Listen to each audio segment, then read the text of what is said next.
oração no coração, trazendo paz e redenção.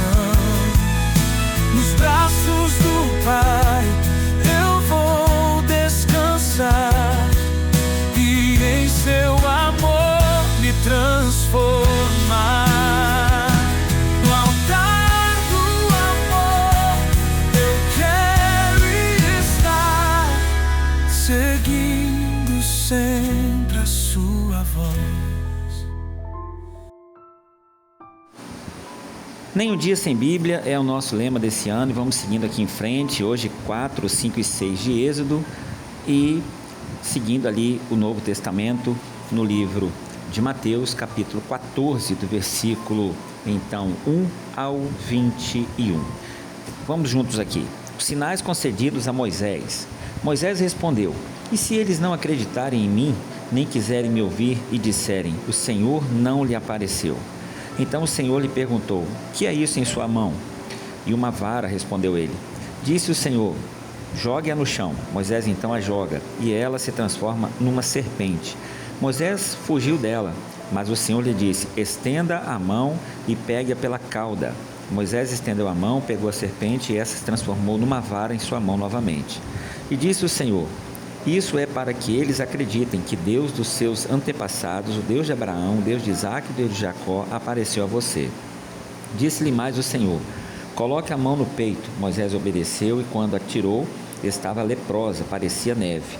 Ordenou-lhe depois: agora coloque novamente no peito. Moisés tornou a pôr a mão no peito e quando tirou, estava novamente como o restante da pele curada. Prosseguiu o Senhor: se eles não acreditarem em você nem derem atenção ao primeiro sinal miraculoso, acreditarão no segundo. E se ainda assim não acreditarem nesses dois sinais, nem lhe derem ouvidos, tire um pouco de água do Nilo e derrame em terra seca. Quando você derramar essa água em terra seca, ela se transformará em sangue.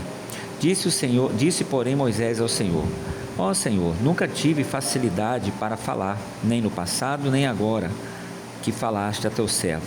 Não consigo falar bem. Disse-lhe o Senhor: quem deu a boca ao homem? Quem o fez o surdo ou mudo? Quem lhe concede vista ou torna o cego a ver? Não sou eu, o Senhor? Agora, pois, vá e eu estarei com você, ensinando-lhe o que deve dizer. Respondeu-lhe então, porém, Moisés: ah, Senhor, peço-te que envies outra pessoa. Então o Senhor se irou com Moisés e disse: você não tem o seu irmão Arão, o levita? Eu sei que ele fala bem. Ele já está vindo ao seu encontro e se alegrará ao vê-lo. Você falará com ele e ele lhe dirá o que ele deve dizer. Eu estarei com vocês quando falarem, lhes direi o que fazer. Assim como Deus fala ao profeta, você falará ao seu irmão, e ele será o seu porta-voz diante do povo. E leve na mão esta vara, com esta vara você fará os sinais miraculosos. Depois Moisés voltou a Jetro, seu sogro, e disse: preciso voltar ao Egito para ver meus parentes que ainda vivem. Jetro lhe respondeu: vá em paz. Ora, o Senhor tinha dito a Moisés em Midian: volte ao Egito, pois já morreram todos os que procuravam matá-lo. Então Moisés levou a sua mulher e seus filhos montados no jumento e partiu de volta ao Egito. Levava na mão a vara de Deus. Disse mais o Senhor a Moisés: quando você voltar ao Egito, tenha o cuidado de fazer diante de Faraó todas as maravilhas que concedi a você o poder de realizar, mas eu vou endurecer o coração dele, para não deixar o povo ir. Depois diga ao Faraó que assim diz o Senhor: Israel é o meu primeiro filho, e eu já lhe disse que deixe o meu filho ir para prestar-me culto, mas você não quis deixá-lo, por isso matarei o seu primogênito. Numa hospedaria, ao longo do caminho, o Senhor foi ao encontro de Moisés e procurou matá-lo. Mas Zípora pegou uma pedra afiada, cortou o prepúcio de seu filho e tocou os pés de Moisés e disse: você é para mim um marido de sangue. E ela disse: marido de sangue, referindo-se à circuncisão. Nessa ocasião o Senhor o deixou, porque aqui era lei, então você tinha que agir dentro da lei.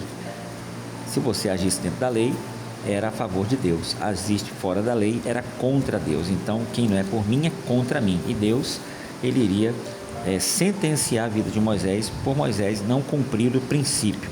Por isso que hoje é muito fácil falar que é de Deus, porque não tem essa sentença rigorosa. Porém, ela não foi anulada, ela só foi transferida de lugar. Em vez de ela ser aqui na terra, como naquele tempo era aonde a pessoa estava, hoje será lá em cima, no julgamento de Deus. E aí, do mesmo jeito aqui, a sentença vai se cumprir. E quando Deus fala aqui que endureceu o coração de Faraó, é porque Faraó, ele se julgava um Deus. E Deus então trouxe para ele a mostra daquilo que realmente ele era. Porque é assim que normalmente funciona. É mediante as situações, né, que as pessoas demonstram quem são realmente. E nesse caso, Deus estava só mostrando o que Faraó era, porque ele já era uma pessoa intransigente, uma pessoa de sangue, uma pessoa, né, que se sentia superior sobre toda a terra. E Deus então ali foi e derrubou ele do trono. E cada praga simboliza um Deus do Egito. E Deus foi mostrando que o único Deus é só Ele. Não é Faraó, não há deuses, mas somente o Senhor, Deus de Israel. Então o Senhor disse a Arão: vá ao encontro, vá ao deserto encontrar-se com Moisés. E ele foi, encontrou-se com Moisés no monte de Deus e saudou com um beijo. Moisés contou a Arão tudo que o Senhor lhe tinha mandado dizer e também falou-lhe de todos os sinais miraculosos que havia dado ordem para realizar. Assim Moisés e Arão foram e reuniram todas as autoridades de Israel, e Arão lhes contou tudo o que o Senhor dissera a Moisés, porque Arão é meio que um porta-voz. Arão representava o povo para Moisés e Moisés para o povo. Para nós hoje é como se fosse o Espírito Santo, o intercessor, e Moisés como se fosse Jesus, o libertador. Em seguida, Moisés também realizou os sinais diante do povo, e eles creram. Quando o povo soube que o Senhor decidira vir em seu auxílio, tendo visto a sua opressão, curvou-se em adoração a ele. Não a Moisés, a Deus. Depois disso, Moisés e Arão foram falar com Faraó e disseram: assim diz o Senhor, o Deus de Israel: deixe o meu povo ir para celebrar-me uma festa no deserto. O Faraó respondeu: quem é o Senhor, para que eu lhe obedeça e deixe Israel sair? Não conheço o Senhor e não deixarei Israel sair. Eles insistiram: o Deus dos hebreus veio ao nosso encontro. Agora permita-nos caminhar 3 dias no deserto para obedecer sacrifício ao Senhor, o nosso Deus. Caso contrário, Ele nos atingirá com pragas ou com as espadas. Então, em todo o tempo, Deus não queria nada com o Egito. Deus desceu a fim de livrar o povo. Foi isso que Deus falou. Porém, Moisés foi instruído a combater contra Faraó, porque Faraó era exatamente o Senhor, o Deus da terra, né? E Deus então ia derrubá-lo do trono. Assim é a nossa vida, irmãos. Existe sempre alguma coisa para tentar impedir, atrapalhar, criar situações em nossa vida. Porém, devemos ter um alinhamento com Deus. Para quê? Para que Deus nos use para isso ser derrubado. Deus não precisava de Moisés, mas Deus, Ele sempre quer trazer a honra para o homem na terra, porque Deus no céu e o homem na terra. Deus criou a terra para o homem, só que Satanás destruiu, né, todo o plano, com o homem acedendo às suas tentações. Então Deus em todo o tempo quer honrar a nossa fé, desde que venhamos estar alinhados com Ele, para vencer o inimigo. Mas o rei do Egito respondeu: Moisés e Arão, por que vocês estão fazendo o povo interromper suas tarefas? Voltem ao trabalho. E acrescentou: essa gente já é tão numerosa e vocês ainda os fazem parar de trabalhar? No mesmo dia, o faraó deu a seguinte ordem aos feitores e capatazes responsáveis pelo povo: não forneçam mais palha ao povo para fazer tijolos, como faziam antes. Eles que tratem de ajuntar palha, mas exijam que continuem a fazer a mesma quantidade de tijolos. Não reduzem a cota. São preguiçosos e por isso estão clamando: iremos oferecer sacrifício ao nosso Deus. Aumentem a carga de trabalho dessa gente para que cumpram suas tarefas e não deem atenção às mentiras. Aqui nós temos uma clara instrução de Satanás para sobrecarregar a nossa vida, como foi aquele tempo, para que a gente não tenha tempo para Deus. Então, toda sobrecarga, todo o tempo que é tirado do tempo de Deus é uma estratégia do inimigo, como foi de Faraó, para a gente poder se enfraquecer e não atentar ao cuidado que Deus tem. E até mesmo para se revoltar e dizer, poxa, como que as coisas com Deus só pioram? Então não quero não. Então aqui é para tirar o crédito de Deus. Porém, vamos continuar lendo. Os feitores e os capatazes foram dizer ao povo: assim diz o Faraó, já não lhes darei palha mais. Saiam, recolham a palha onde puderem achá-la, pois o trabalho de vocês em nada será reduzido. O povo então espalhou-se por todo o Egito a fim de ajuntar restolho em lugar de palha. Enquanto isso, os feitores os pressionavam dizendo: completa a mesma tarefa diária que lhes foi exigida quando tinham palha. Os capatazes israelitas, indicados pelos feitores do Faraó, eram espancados e interrogados. Porque não completaram ontem e vocês a mesma cota de tijolos dos dias anteriores? Então os capatazes israelitas foram apelar para Faraó: por que tratas os teus servos dessa maneira? Nós, os teus servos, não recebemos palha. Contudo, nos dizem: façam tijolos. Os teus servos têm sido espancados, mas a culpa é do teu próprio povo. Respondeu Faraó: preguiçosos é o que vocês são, preguiçosos. Por isso andam dizendo: iremos oferecer sacrifício ao Senhor. Como assim? É como se Faraó estivesse dizendo assim: vocês estão com tempo sobrando para poder ficar esse negócio de ir para a igreja, de orar, né? Então assim, tem tempo sobrando, então trabalha mais. É tudo estratégia para desanimar a nossa fé, né? Sobrecarregar a nossa vida e, acima de tudo ainda, culpar a Deus pelas coisas difíceis que enfrentamos na terra. Tudo isso é estratégia do diabo e para tirar o tempo de Deus da nossa vida. Agora voltem ao trabalho, vocês não receberão palha alguma, continuem a produzir a cota integral de vocês de tijolos. Os capatazes israelitas se viram em dificuldade quando lhes disseram que não podiam reduzir a quantidade de tijolos exigidas a cada dia. Ao saírem da presença de Faraó, encontraram-se com Moisés e Arão, que estavam à espera deles, e lhe disseram: o Senhor os examine e os julgue. Vocês atraíram o ódio do Faraó e dos seus conselheiros sobre nós, e lhes puseram nas mãos uma espada para que nos matem. Aqui vocês entendem por que Deus não pôde usar nenhum israelita, porque eles estavam com a mente e o coração bloqueados. Eles não entendiam que era o momento que Faraó fazia isso, porque Faraó era mau e eles precisavam agir a fé e peitar, resistir ao mal, né? Pelo contrário, queriam se render ao mal. Moisés não. Então estava agora querendo culpar Deus e culpar Moisés. Tudo que Satanás deseja sempre, que a gente, em vez de resisti-lo, ceda a ele. Moisés voltou-se para o Senhor e perguntou: Senhor, por que maltrataste este povo? Afinal, por que me enviaste? Moisés ainda estava naquela inexperiência. Então Moisés foi orar, falou assim: não, tem alguma coisa de errado, vamos ver o que Deus fala para ele. Afinal, por que me enviaste? Desde que me dirigi ao Faraó para falar em teu nome, ele tem maltratado este povo, e tu de modo algum libertaste este povo. O Senhor então disse a Moisés: agora você verá o que farei a este povo. Então, o problema não surpreende a Deus, surpreendeu a Moisés.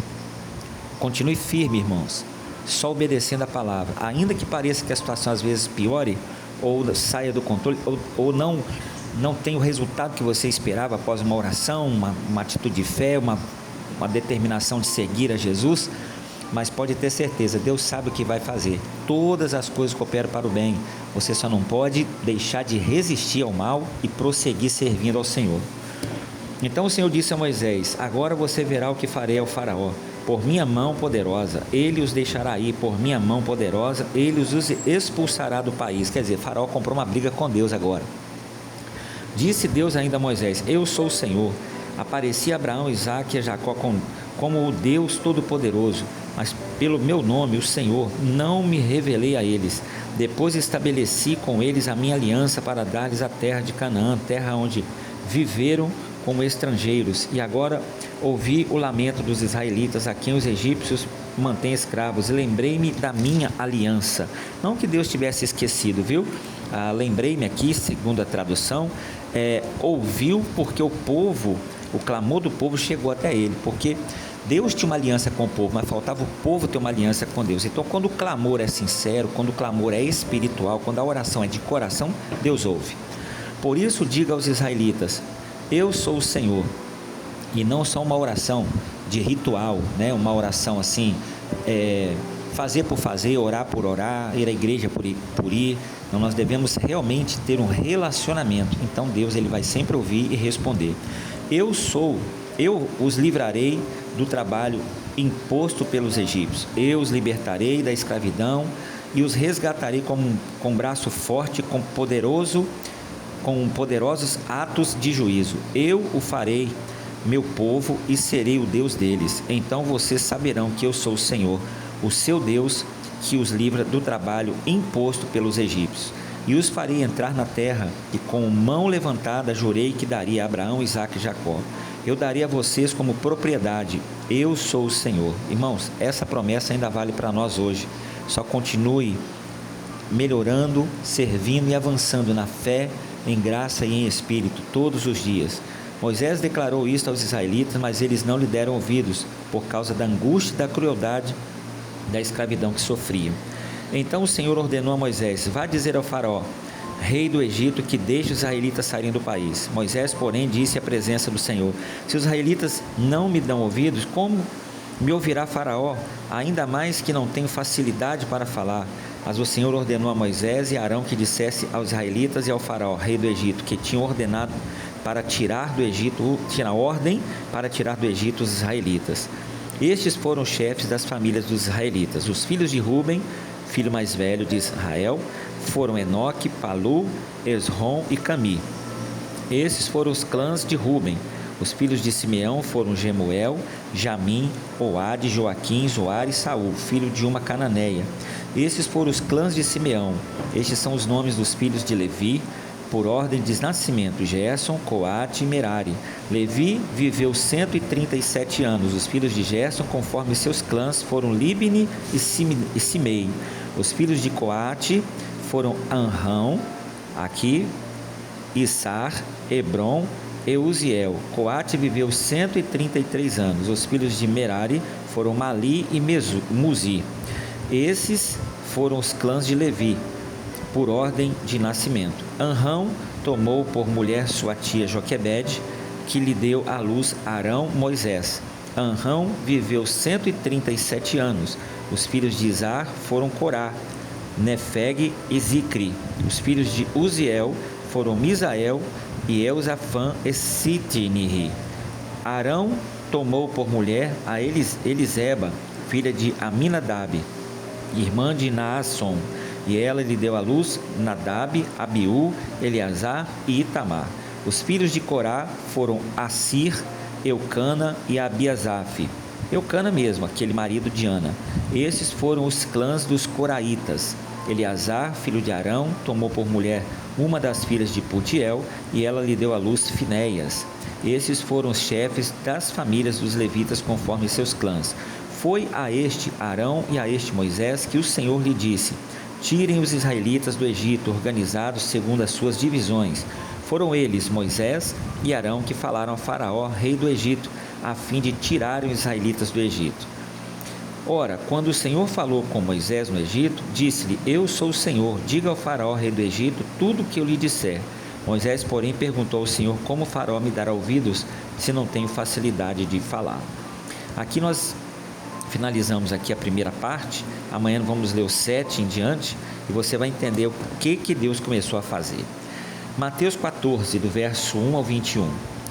Por aquele tempo, Herodes, o tetrarca, ouviu os relatos a respeito de Jesus e disse aos que o serviam: este é o João Batista, ele ressuscitou dos mortos, por isso estão operando neles poderes miraculosos. Pois Herodes havia prendido e amarrado João, colocando-o na prisão por causa de Herodias, sua mulher. E porquanto João lhe dizia: não te é permitido viver com ela, Herodes queria matá-lo, mas tinha medo do povo, porque este o considerava profeta. Aqui está dizendo, irmãos, existe um princípio no reino de Deus. Família não se relaciona com família. né? Por quê? Porque não há traição.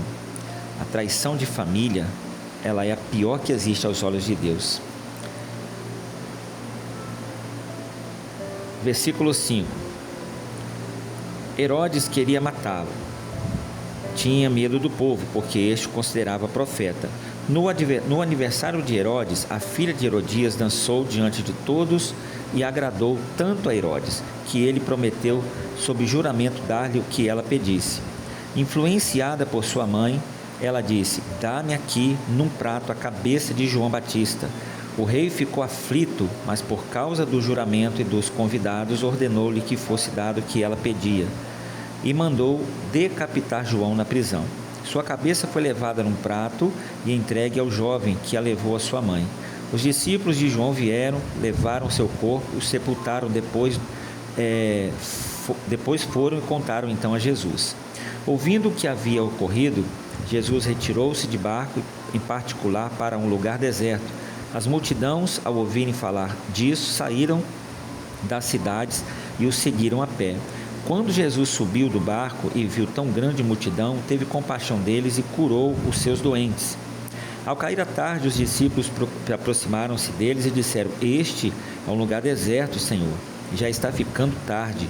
Manda embora a multidão para que possam ir aos povoados comprar comida. Respondeu Jesus: eles não precisam ir. Dei-lhe vocês algo para comer. Eles lhe disseram: tudo o que temos aqui são 5 pães e 2 peixes. Tragam-nos aqui para mim, disse Jesus. E ordenou que a multidão se assentasse na grama. Tomando os 5 pães e os 2 peixes, e olhando para o céu, deu graças e partiu os pães. Em seguida deu-os aos discípulos, e este à multidão. Todos comeram e ficaram satisfeitos. Os discípulos recolheram 12 cestos cheios de pedaços que sobraram. Os que comeram foram cerca de quase 5.000 homens, sem contar mulheres e crianças. Aqui encerramos a leitura de hoje, gente. Que Deus abençoe vocês, tenham um excelente dia e até amanhã.